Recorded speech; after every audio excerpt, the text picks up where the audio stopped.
Good morning, everybody.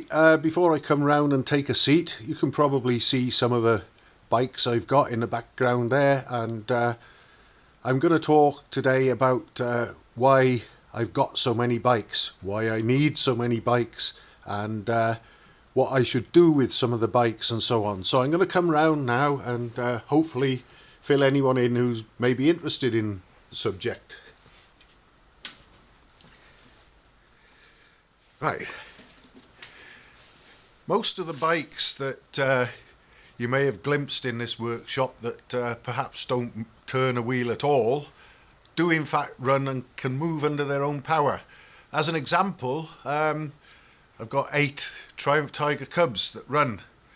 Now, some people may see that as rather greedy and think, what are you doing with all of them? Why don't you sell some and let someone else have a chance with them and whatever? Well, the thing is that most of the bikes that I've got here I've had for a very long time, and the majority of them I actually bought them before they were sort of perhaps as collectible as they are in recent years, and I never bought any of them thinking, oh, one day this will be worth X amount or whatever. I bought them because the opportunity to buy them presented itself. For instance, there's more than 1 or 2 of the Triumph Tiger Cubs alone here that just turned up. A guy who buys and sells bikes and doesn't live a million miles away from me used to sort of turn up occasionally in his van and say, look what I've just bought, I was passing, anything in the van that interests you, and we'd sort of talk about it, and oh, how much do you want for it? And of course money changed hands and they landed here. And like I say, all the Tiger Cubs, even the ones that I don't have on the road, run and run well, and most of them I've rebuilt the engines and things in. It's just the dreaded paperwork where I let the side down, and I should get logbooks and things sorted for a few of them, and some of my other old bikes as well. But I'm quite a busy man, I've got enough of them on the road. But the thing is, alright, like for instance, occasionally my father and friends might say, what are you doing with all these? Why don't you sell some? And the thing is, and I've touched on this, well, I made a dedicated video to it, that I do from time to time get bouts of depression. That has been good. I haven't had a visit from the black dog in quite a while, and long may it continue. But if I parted with, let's say, the yellow sports gun, any of them really, yeah, I've probably barely noticed a difference in the space in the workshop, to be honest, if one bike went 2 or even 3. But the fact is, in my own mind, once I part with that bike, it's gone. And then that is when I sort of think, oh, why did I sell that? Now, I don't really I'm lucky, I'm fortunate in that I don't need the money that selling a bike would obviously produce. But like I say, I'm not a rich man. None of these bikes cost me a fortune at the time I bought them. But once they're gone, they're gone.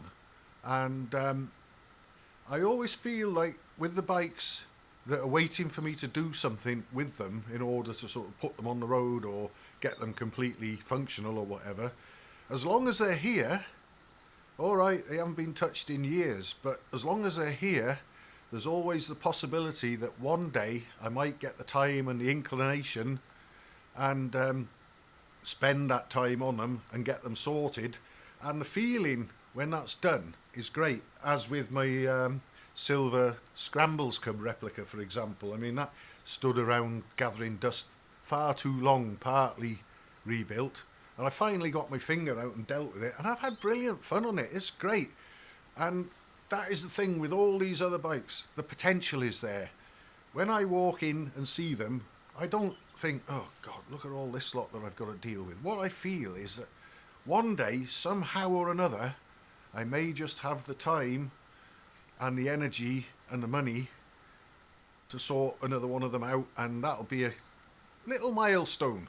But if I sell any of them, that opportunity is gone. That doesn't exist anymore, and it's like a little bit of hope or optimism or whatever is not there anymore because that bike has gone. And I look back when I have sold some bikes, And I do actually regret selling probably just about each and every one of them. But as long as they're here, there is that possibility that one day I might do something with them. And I think that is an important thing to have in my own mindset. Now, some people might sort of think, oh, he's a complete nutter. What's he doing? You know, surely if he sold a load of bikes, he'd have a load of money to fix up some of the other ones or whatever. But like I say, the actual parting with them is just something that at this stage I can't do. And I know time's running out. I'm 61 now, and some of these bikes have hung around. I think I built this shed about 25 years ago. So pretty much anything and everything lurking in the background has been here for a long time, and longer than that as well. But the fact remains, I sort of actually need them here to sort of keep me going, if you like, in that one day, who knows, perhaps if I sold 5 or 10 bikes or whatever, yeah, I'd have a good amount of money and a good amount of space. Do you know what I think would happen within a short space of time of my doing that? I think something would happen like the premium bonds would finally come in or something, and all of a sudden, if I got a big win, I'd be thinking, oh, well, I could down tools now. I wouldn't have to work for anyone else anymore on their bikes. I've got the time and the money, and I can get all this lot fixed up and just do normal working days, sort of 9 to 5 or whatever, fixing up my own stuff and having a great time. But if those bikes are gone, that's not going to happen, is it? So it's perhaps something that some people might be difficult to understand, but that's why they're here. And I am actually hoping to drag one of them out or down sometime soon and get on with the next project, and hopefully do something else of my own, a bit of justice. At the moment, I'm in a little bit of a lull for other reasons, but we'll be up and running again soon with, I know there are bikes in the pipeline waiting to come here, and hopefully that'll happen very soon. But just for the next few days, week or so, I'm in a bit of a limbo situation. Not enough that I can grab one of these bikes and do anything with it just yet. But that is the hope. Now, if I found a time to start dealing with these bikes, I know I'm not going to live long enough to deal with them all. That's a reality. But as long as the bikes are here, I've got that mindset and that thing to focus on, that it stops me thinking about how old I am and how much time I might have left. It's like there's an infinite future in front of me with all these sort of things.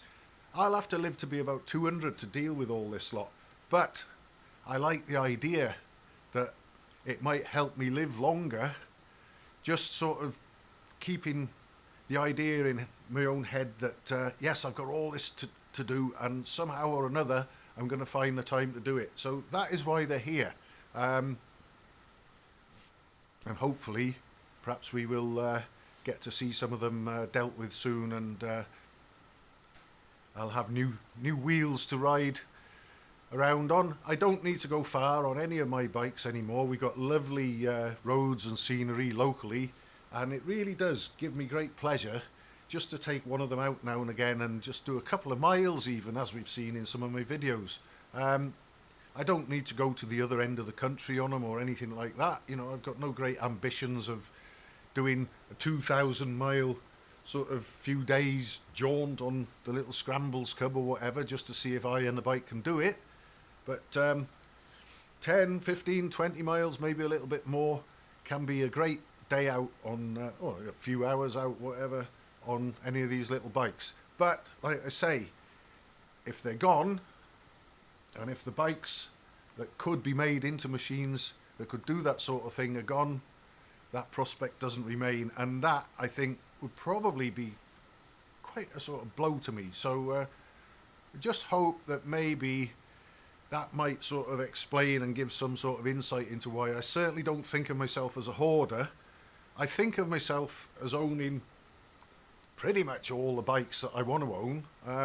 I certainly don't have any urges to go out and buy anything else. I know I've got enough on my plate and more, and hopefully in the future we might see a few sort of, well, I wouldn't call them new faces, but we're all quite familiar with the bikes that I own and use and ride on the road that move under their own power and are legally on the road, and perhaps we might be able to add to that number. And that is what I have, not necessarily to focus on, but just keep in the back of my mind, and it helps keep me going, believe it or not. The other thing is, with not touching these bikes perhaps that I've got that need attention, is that obviously I work on other people's machines to earn a living, and it's very difficult after you've done a sort of 9 to 5 day, 5 day week working on motorbikes, and even the riding of them, trying them out and whatever.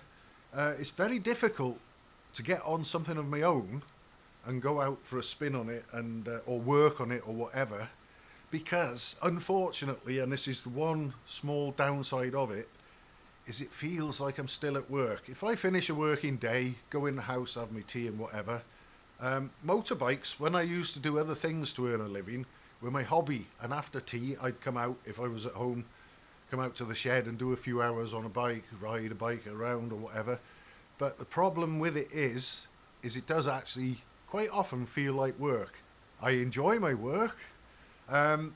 This is why I got the idea that I might set the odd Friday aside to work on my own things. That way, it is a working day, but I'm actually doing something for myself as well. So there's a lot of reasons for keeping these bikes, and I know that I'm rattling on a little bit here, but hopefully it might go some way to explain why things are the way they are here, and my sort of vision of some kind of future where I carry on enjoying myself with these fine old bikes, and hopefully in the coming years knock a few of my own machines into shape. Thanks very much for watching.